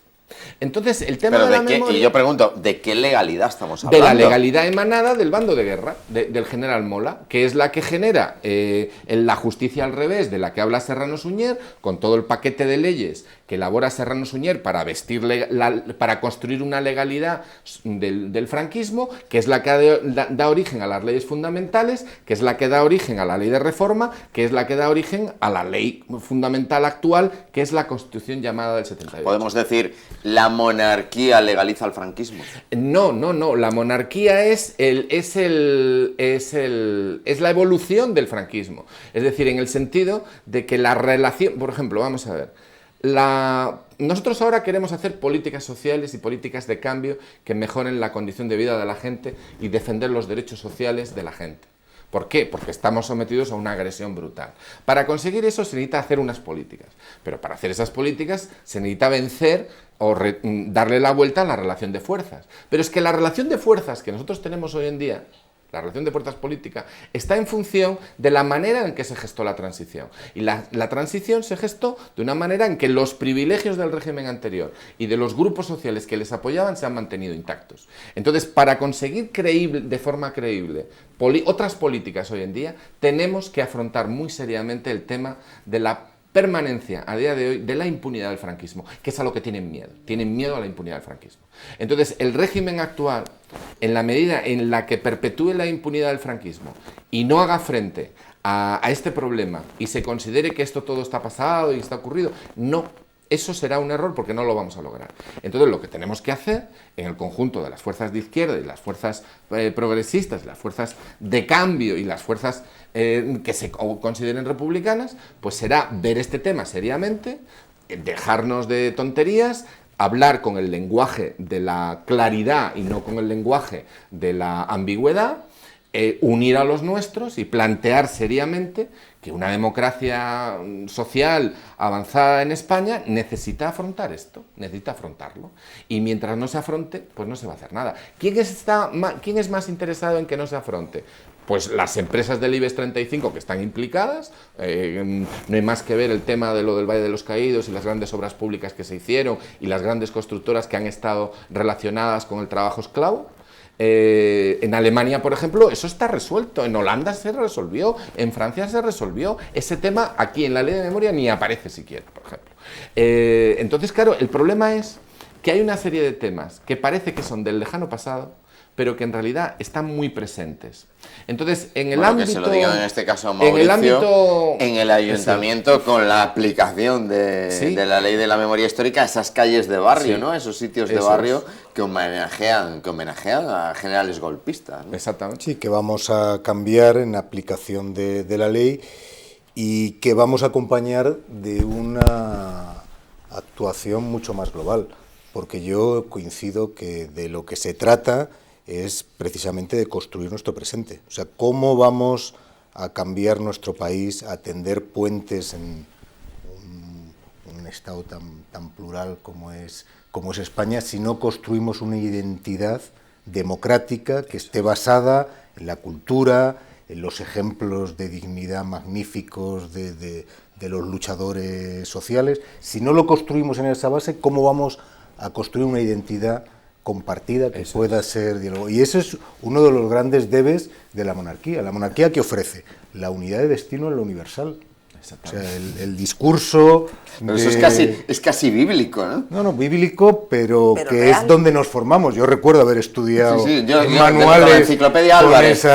con ese tipo de cuestiones. Y eso está muy arraigado en un nacionalismo centralista que es el mayor peligro que tiene la posibilidad de construir una España entre todos, plural, de solucionar el debate territorial que tenemos abierto desde siempre, ¿no? Y por eso yo creo que es una cuestión de presente, no es una cuestión de hacer justicia, que por supuesto hay que hacer justicia, no, es una cuestión de cómo identificamos lo mejor que tenemos. El referente de España tiene que ser Lorca, tiene que ser... Pero se ha silenciado porque incluso preparando el programa buscamos una pieza, bueno, resulta es un informativo que se ha descubierto no hace demasiados años de la Fox, encargado por la Segunda República. Y por lo que supuso en aquel tiempo de modernidad, que estamos hablando de un informativo con su voz, con su pista de sonido, y ahora escucharemos, donde ya se nombraba a Victoria Kent, sin duda biografías sepultadas a lo largo de 40 años de dictadura, se la nombraba directora de instituciones penitenciarias, encargada además de renovar las cárceles, aquellas que venían del siglo XIX, y de formarla. Y hemos rescatado ese vídeo que es muy cortito, tiene su sonido, y fue un informativo rescatado no hace demasiado tiempo, que apareció detrás de unos armarios, la película y tal, ¿no? Y se nombraba Victoria Kent, ahora mismo lo vemos. Recuerda que lo comentábamos el otro día, que en alguna de las investigaciones que yo llevé a cabo estaba precontratado Albert Einstein para llevar una cátedra de física en la Universidad de Barcelona, y no se pudo llevar a término el hecho de que estuviera aquí porque se puso... O sea, Einstein hubiese dado una cátedra en Barcelona. Mira, hace poco me preguntaban en un medio de comunicación qué restos quedaban en Madrid de la Segunda República. Y parece que cuando te preguntan eso, siempre te preguntan que si hay un búnker en la casa de campo, la huella de un disparo. No, eso es la guerra, por favor. Huellas, mira, la Feria del Libro. La Feria del Libro la hace la República. La Feria del Libro, además, en Retiro, en el Paseo de Coches del Retiro. O, por ejemplo, la Vuelta Ciclista a España. Pues la Vuelta Ciclista a España la hace la República. Por ejemplo, Pedro, y tenemos la pieza, se la voy a pedir ahora a nuestros compañeros. Adelante. ¿Quién cede la casa de campo al pueblo de Madrid? O cuándo se hace, ¿no? Y además con el alcalde, que lo vamos a ver. Y este es el vídeo de ese informativo de la Fox.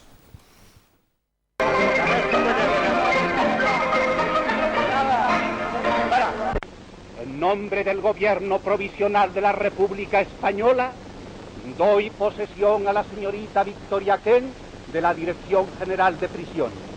A ella otorgamos esta representación por sus condiciones excepcionales, talento, firmeza, modestia, recato, todo lo que se puede invocar en una persona para rodearla de la autoridad de que en este momento la indique el Gobierno Provisional de la República.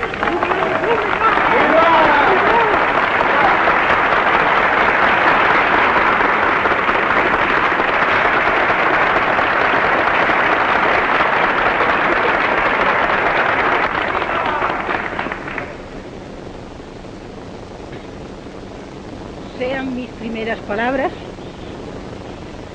de agradecimiento a este Gobierno de la República Española, que de esta manera trae a colaborar a la mujer. Estas palabras no significan en modo alguno un juicio personal.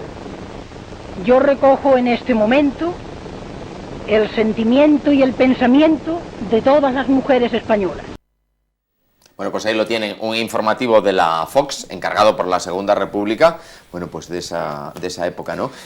Papel de la mujer, importante, ceder la casa de campo, lo que comentaba Pedro, ¿no? ¿Qué queda de aquellos pero ya no de esa época, sino de esos valores, ¿no? Esos valores que se han perdido quizá o se han diluido porque no interesaban. Las colonias históricas en la ciudad, proyectos de vivienda para trabajadores. Hace poco en Chamartín hemos hecho una jornada sobre ese tema, ¿no? Que en ese momento era el extrarradio, y grandes proyectos de urbanización que todavía, lo que pasa es que fueron, claro, expropiados durante la dictadura, vaciados de su carácter social, de iniciativas para acceder a un derecho básico.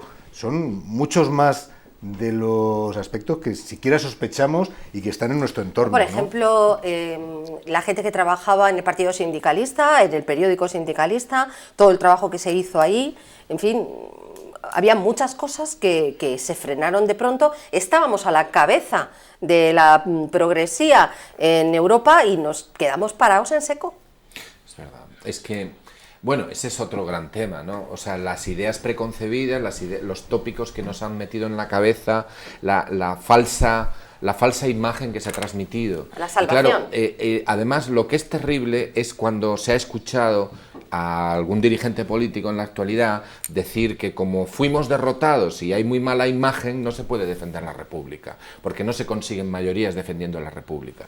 Bueno, sí, pues, pero es eso lo ha dicho se oye quien actualmente, lo ha dicho, ¿no? Vale. Y actualmente Claro. hay una forma de, pues llamarlo de alguna manera, de pensamiento, Bueno. que dice: la República divide, olvídate. Sí, claro. O sea, y se aplica, pero incluso por gente joven. O sea, de ahora de no saques el tema porque la República divide. Claro. Y digo yo, la República, en un concepto de memoria histórica, será un referente de libertades, de cultura, de igualdad de géneros, que aún todavía está pendiente esa asignatura. Hoy lo oíamos es que además hoy es un día especialmente, ¿cómo se diría?, llamativo, sí, por el debate de investidura, en este caso la exposición de Pedro Sánchez, ¿no?, reivindicando memoria histórica, reivindicando igualdad, una ley, porque claro, ahora a golpe de ley, reivindicando la igualdad de salarios hombre-mujer, y además denunciaba y dice 72 días más al año tiene que trabajar la mujer para ganar lo mismo que el hombre.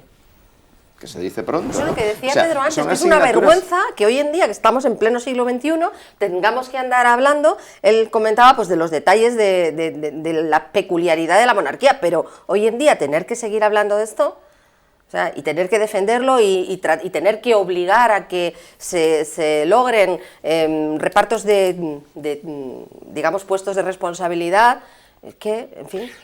Hay una idea que se repite mucho, y es la idea de que hay otros temas que son importantes. Pues hay temas que son prioritarios. Pues está el tema de la vivienda, el tema de los desahucios, el tema del trabajo, el tema del paro, el tema de las mujeres. Bien, eso es evidente, pero si es que es evidente que hay cosas que son urgentes. A veces lo urgente impide hacer lo necesario, pero es que es urgente y tienes que hacerlo.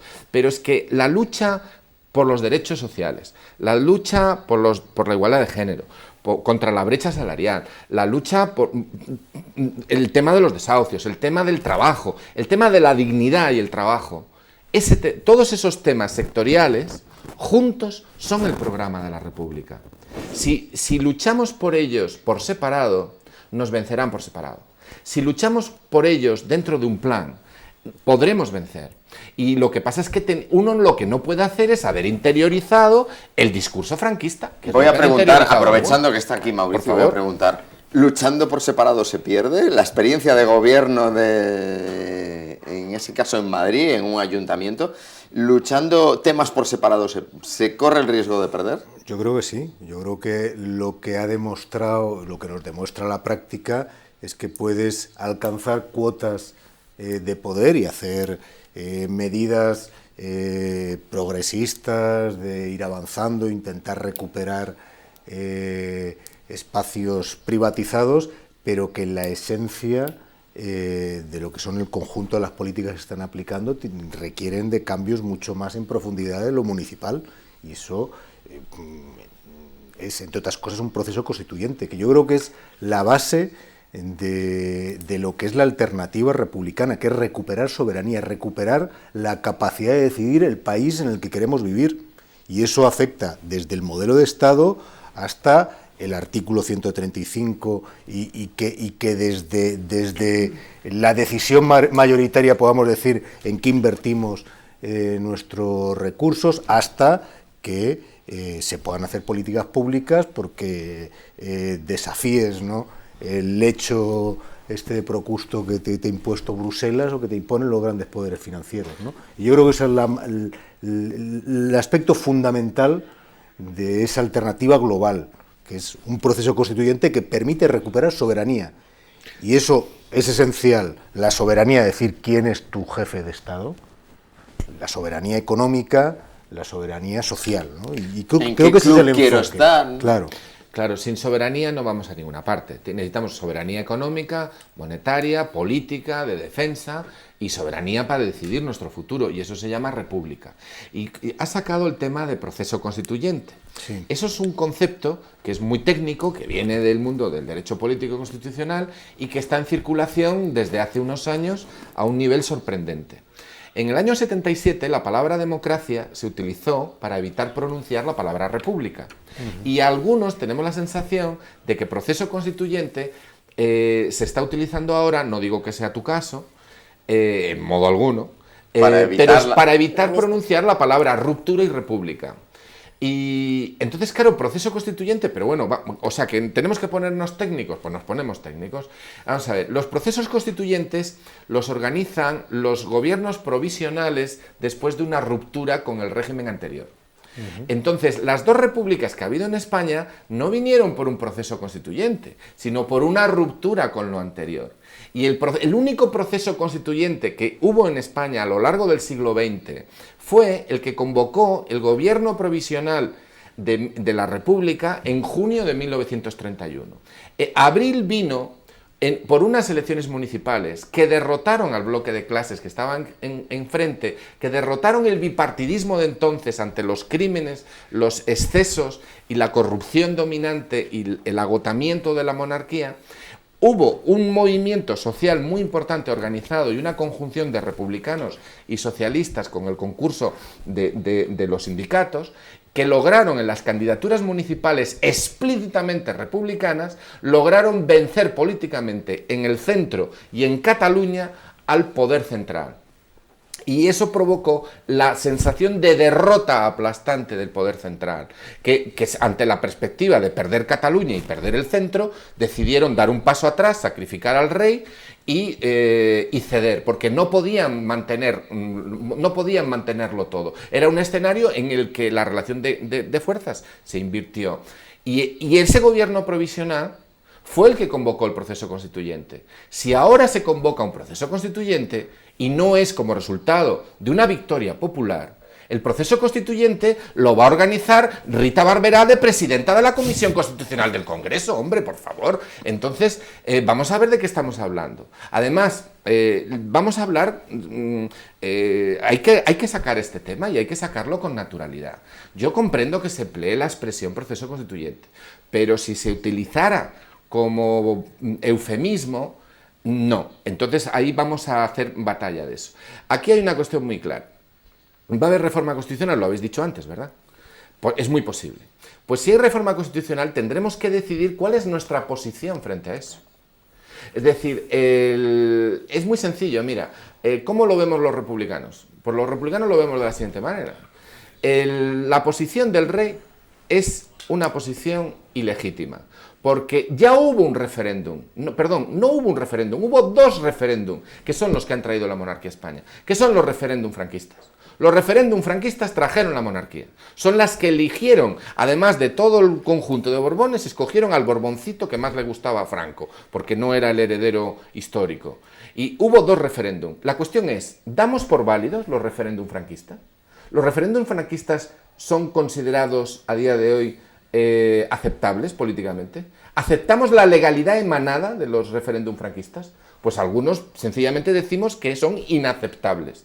Y como son inaceptables, eso significa que la Constitución del 78 entró en vigor porque la firmó alguien que usurpaba el papel de jefe de Estado. Por tanto, no podemos aceptar la reforma constitucional, no la podemos aceptar. Tenemos que plantarnos y decir que lo que hay que hacer es denunciar claramente que la monarquía es ilegítima, que no se aceptan y denunciamos los referéndum franquistas y que lo que tiene que hacerse es devolver la jefatura de Estado a las Cortes, que es el depositario de la soberanía popular, formarse un gobierno provisional y ese gobierno provisional convocar el proceso constituyente. Pero eso alguien lo tiene que decir en sede parlamentaria. Porque me diréis, esto es difícil de hacer. ¿Con cuántos diputados contáis? Bueno, pues por lo visto con ninguno, porque ninguno de los 90 lo plantea. Ninguno lo plantea. Pedro, entonces tenemos que pasar al capítulo. habrá que hacer algo. Está Pero la claro, cuestión es, ¿se claro. puede decir? Aunque no podamos hacerlo, ¿podemos defenderlo? ¿Podemos extender la idea y tratar de crear apoyo a esa idea? ¿O vamos a aceptar que nos digan cómo tenemos que hacer, cómo tenemos que salvarle la cara al régimen, que es en última instancia lo que quieren hacer con la reforma constitucional? Y con eso pasamos al capítulo siguiente y último, y ya con brevedad, porque estamos prácticamente fuera de tiempo, y yo quería al menos recoger un par de opiniones de espectadores, que les convoco a ustedes si quieren opinar o hacer alguna pregunta a esta mesa de lujo, que no me cansaré de decirlo, que tenemos hoy aquí tricolor, por así decirlo. ¿Cuál sería la aportación y soluciones? Habéis estado comentando del sistema republicano a problemas concretos del país. ¿Es la forma de encararlos, la forma de solucionarlos? Y empiezo por ti. ¿La aportación sería la forma de encarar el problema territorial, problemas sociales? ¿Es cambiando el sistema? Bueno, yo creo que una relectura de la Constitución del 31 nos puede dar muchas ideas. No digo que sea válida en su totalidad ahora, pero es una lectura que hacemos todos los 14 de abril y que emociona a la hora de cómo aborda muchas La de las Constitución que problemáticas mencionaba sociales, República de trabajadores de todas clases, ¿no? o la defensa de la paz como una política de Estado, ¿no? De neutralidad de nuestro país. Pero yo sí creo que, más allá de este ejercicio, que yo creo que es un ejercicio bonito, necesario, que nos va a dar ideas y que nos va a vincular, que hablar de república es hablar de forma de Estado, Como dice pero hablar Pedro, de muchos con contenidos. naturalidad, ¿no? Y con naturalidad. Pero de muchos contenidos, del tema agrario, del tema de la cultura, del tema de la paz.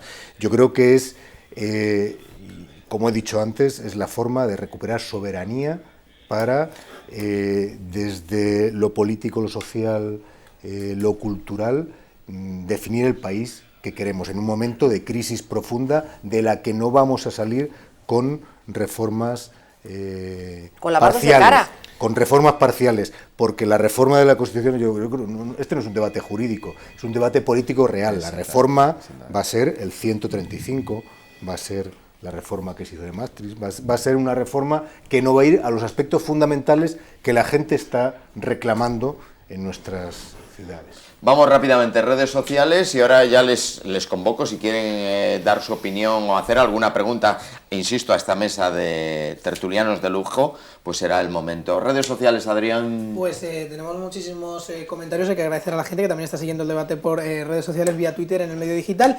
Tenemos que seleccionar, por ejemplo, se queja un perfil que se llama No al TTIP, de los nauseabundos e inmorales relaciones de Juan Carlos I y Felipe VI con Arabia Saudí. Otro televidente nos da su opinión. César51, soy republicano de siempre y presidencialista. Los reyes es cosas del pasado y un gasto inútil. Y además quiero rescatar también otra opinión, en este caso de Lucio Cornelio, que invitamos a todos los televidentes a que participen en Twitter, pero él dice: la pública difusión de mis opiniones al respecto sería delito. Cuando haya libertad de expresión de verdad, hablamos. Bueno, pues ahí queda otra opinión recogida. Yo creo que hoy en este caso estamos haciendo un ejercicio de libertad de expresión muy sano, muy saludable, y como me quedo con lo que decía Pedro, con naturalidad, ¿no? Sí, eso es fundamental.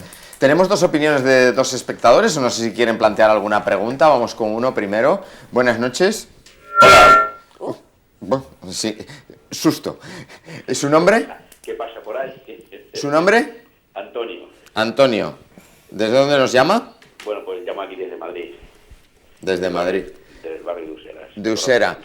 ¿Quiere plantear alguna cuestión muy rápido porque estamos prácticamente fuera de tiempo? Bueno, pues a ver, la cuestión, primero quería daros la enhorabuena por el gran programa que acabáis de hacer, que es muy ilustrativo y enseña mucho. Y bueno, pues ya pienso que ya se puede ir hablando de la palabra república, que no sea maldita, ¿no? Que ya va siendo tiempo y hora de hablarlo. Y bueno, yo pienso que ya se puede ir hablando de que en la República también se pueden solucionar los temas que tenemos pendientes de sanidad, educación, de temas territoriales, y pienso que la República puede perfectamente tocar esos temas y abordarlos. O sea, ¿Alguna cuestión, Antonio? Le voy a pedir ya brevedad. ¿Alguna cuestión en concreto para nuestros contertulios?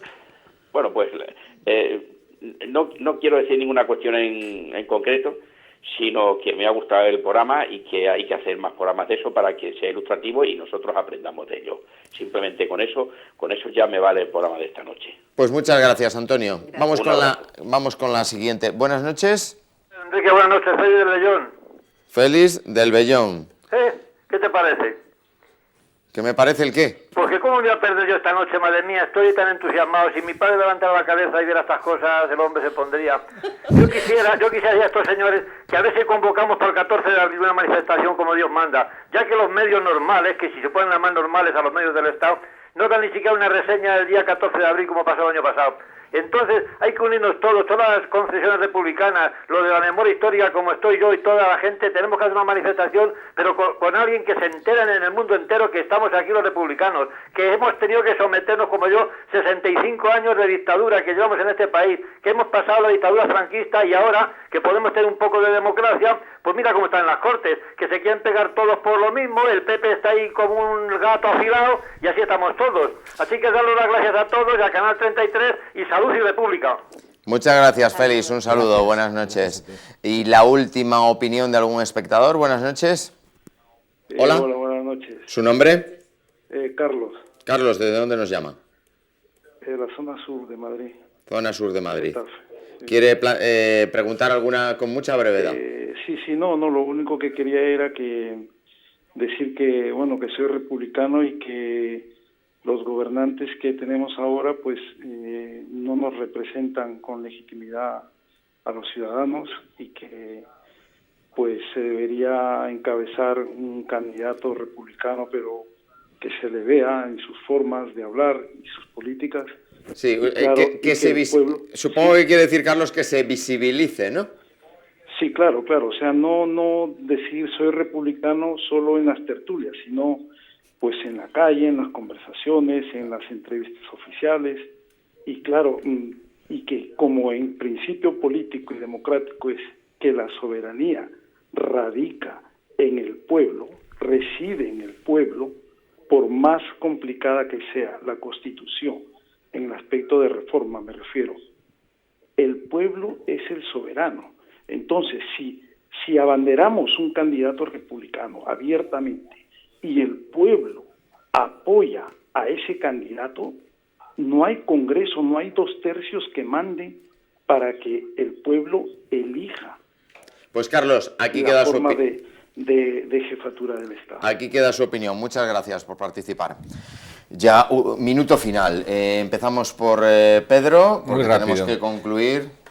Un simple cambio de régimen, un simple cambio en la forma de elección de jefe de Estado, en principio, hombre, siempre será mejor, ¿no? Pero no resuelve las cosas. Pero es que nosotros no hablamos en general, hablamos en concreto, en España. Y en España, decir república solamente es posible la república en España si hay realmente un cambio en la relación de fuerzas. La república en España es un cambio en la relación de fuerzas. La república en España es derrotar a las políticas y a los apoyos de esas políticas que nos están hundiendo, es recuperar nuestra soberanía, es construir un Estado constitucionalmente comprometido con los derechos y libertades de todos. Es decir, la República en España no es una entelequia, es una realidad muy concreta. La República es en España parte de la solución y esa es una de las tareas que tenemos pendientes, ser capaces de abandonar los temores y las interiorizaciones que se han hecho del discurso franquista, que todavía está muy presente, y saber que podemos luchar juntos, que no se puede luchar seriamente por políticas sociales y abandonar la bandera de la República, porque la bandera de la República es la metáfora de la victoria del pueblo y de los trabajadores en esta lucha. Mercedes. Bueno, yo creo que te voy a pedir un segundo programa de tertulia, republicana, me lo porque temía. aquí hay todavía mucha tela que cortar, y luego que yo pienso que la gente de la calle, más allá de las esferas elitistas o de los tertulianos, lo que necesita de verdad es un cambio, y la República promete el cambio. Entonces, bueno, hay que hablar de ello para que la gente trate del tema, como decía Pedro, muy bien, con naturalidad, y deje de ser tabú y un lastre del pasado que parece que nos hace demonios a los que venimos de tradición republicana. Muchas gracias, Mercedes. Mauricio. Bueno, yo creo que la etimología de república, de la cosa pública, es muy bonita y creo que es la esencia de lo que hemos estado hablando aquí y del cambio que reivindicamos, recuperar lo público, recuperar nuestro país para lo que queremos, lo que queramos hacer entre todos. Y yo creo que esa es la esencia y yo es el mensaje en el que me quiero centrar, ¿no? Recuperemos la posibilidad de decidir lo que queramos ser con nuestro país, con nuestra sociedad. Queda dicho. Último repaso a redes sociales. Pues para concluir, seleccionamos dos de ellos. Por ejemplo, Antonio Espinos nos dice que lo que tienen que hacer es agachar la cabeza por la vergüenza e irse y no volver jamás. Honor y ética les falta. Y un último... ¿Se refieren a la monarquía? Entiendo yo, evidentemente, claro. Los digo tweets. yo, pero los 140 caracteres nos dejan claro, yo creo que sí. Y un último que hemos seleccionado, un perfil que se llama Humano Sapiens, dice que tendríamos también que hablar y mucho sobre los 100 millones de euros que tienen los Borbones en Suiza y se pregunta que dónde está la justicia. Pues si te parece, con eso concluimos. Pues concluimos con eso. Yo agradecer a esta mesa de lujo. Pedro, gracias por acompañarnos. Gracias a vosotros. Mercedes, igualmente. Gracias, un lujo como siempre compartir contigo y con los espectadores. Mauricio, agradecemos que estés aquí a pesar de la apretadísima agenda del cambio. Buenas noches. Buenas noches. Adrián, hasta una próxima ocasión. A ustedes hemos desgranado aquí, creo, como decía Pedro, con naturalidad, posibilidades, qué significa república como forma de gobierno para España, que ya la hubo, y hemos ejercido libertad de expresión y derecho de información. Hasta una próxima ocasión, gracias por acompañarnos y muy buenas noches.